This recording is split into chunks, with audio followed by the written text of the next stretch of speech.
Thanks for joining us from the Ohio AgNet, the voice you know with the news you trust studio, sponsored by BASF. Visit your local ag retailer about 0% financing on all BASF crop protection, seed treatment, and Zetavo brand soybeans now through March 15th. I'm Dusty Sonnenberg. Under cloudy skies, I've got 36 degrees on the barn thermometer, and powered by soy biodiesel, we've made our way to Putnam County, Ottawa, Ohio, and the Red Pig Inn for the Seed Consultants 2026 Winter Agronomy Meeting.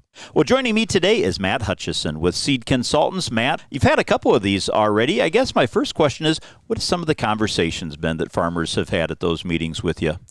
We've had several of these meetings so far, and a lot of the conversation is just centered around agronomic topics, which is what we're here to discuss. So, the things that farmers are concerned about or dealing with, like tar spot, controlling diseases that are yield limiting in their crops, and some concerns about weed control and how to make the most effective use of a herbicide program, those kinds of topics. And then some of the up and coming things like red crown rot in soybeans, which we have seen have one confirmed case in Ohio, but I'm assuming we probably have more out there than what we are aware of. So those are kind of the topics, kind of some of the things we've been discussing or questions we've been getting about this past season and the upcoming season. Well, a lot of things front of mind for farmers. Obviously, in the news, we take a look, what are the markets doing, the implication of tariffs. Here in Northwest Ohio, still an extreme drought condition that we have going on. A lot of things out of farmers' control, but when it comes to the agronomics, those are things they can make some management decisions and control, and a chance today, hopefully, for them to maybe learn a little bit more about those topics you just talked about. What are some other things that farmers that attend today will be able to get maybe a deeper dive into?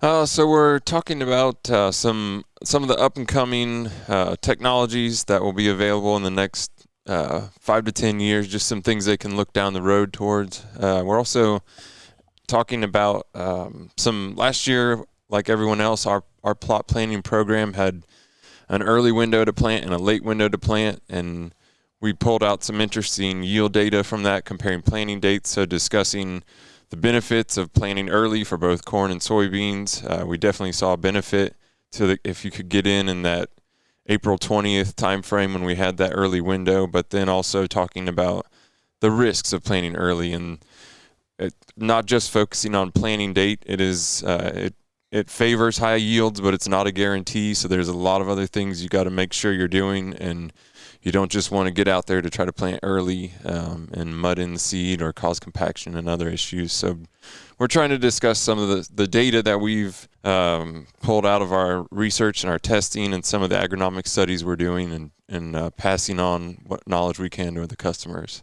That makes a lot of sense. Obviously, keeping those fundamentals in mind and building upon that with the latest research and numbers you guys have to help folks have the most success and control the things that they can. Again, my guest today is Matt Hutchison. He's with Seed Consultants, and we are at their Winter Agronomy Meeting. Let's get a check now on that Wednesday weather forecast. Today's weather update brought to us by Seed Consultants. Simply better performance, online at seedconsultants.com. We've got a colder afternoon here and a colder last half of the week. I'm Chief Meteorologist Ryan Martin. Quick forecast update for you here in Ohio. The cold air is being dominated by strong north flow across the Great Lakes.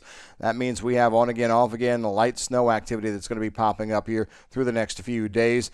Impacted also by a couple of clippers that want to move in later in the week into the weekend. It all adds up to a little bit of nuisance snow, bigger accumulation potential in northeast Ohio. I'm Ryan Martin. Thanks, Ryan. Taking a look at what's trending at OhioAgNet.com, the Ohio Soybean Council uses farmer checkoff dollars to fund research, promotion, and education initiatives, all aimed at increasing demand for soybeans. Well, the research aspect of that mission is now being guided by a new face, not new to Ohio agriculture, however. Taylor Dill has been selected to lead soybean checkoff research initiatives for the Ohio Soybean Council. You can learn more in this article about Taylor and her vision for the position at OhioAgNet.com. OhioAgNet.com. Also making headlines, whole milk has been getting the spotlight in recent policy changes through the Whole Milk for Healthy Kids Act and updates to the dietary guidelines for Americans. The Ohio Dairy Producers Association CEO Scott Higgins joins our own Joel Panorwood to talk about developments and their impact to dairy producers and consumers alike. You can check out that video as well as the latest in agricultural weather and markets all online at OhioAgNet.com. This quick calendar reminder, be sure to tune in on Monday during the midday broadcast as we'll get our regular update from the Ohio Corn and Wheat Growers Association about the great work being done to represent Ohio's grain farmers at the state and national levels. Let's take a look now at what your markets are doing on a Wednesday. Today's market update brought to us by Seed Consultants. Simply better performance online at seedconsultants.com. When the markets opened this morning, March corn was up 3 cents a bushel, March soybeans were up a nickel, and March Chicago wheat was up a quarter penny. On Tuesday, corn, soybean, and wheat markets finished lower, with the deepest losses in the soybean market. The row crop markets had a hangover from Monday's bearish USDA reports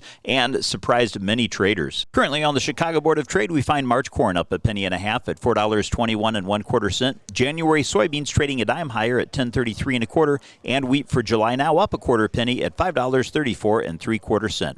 Thanks for joining us. You're listening to the Ohio AgNet.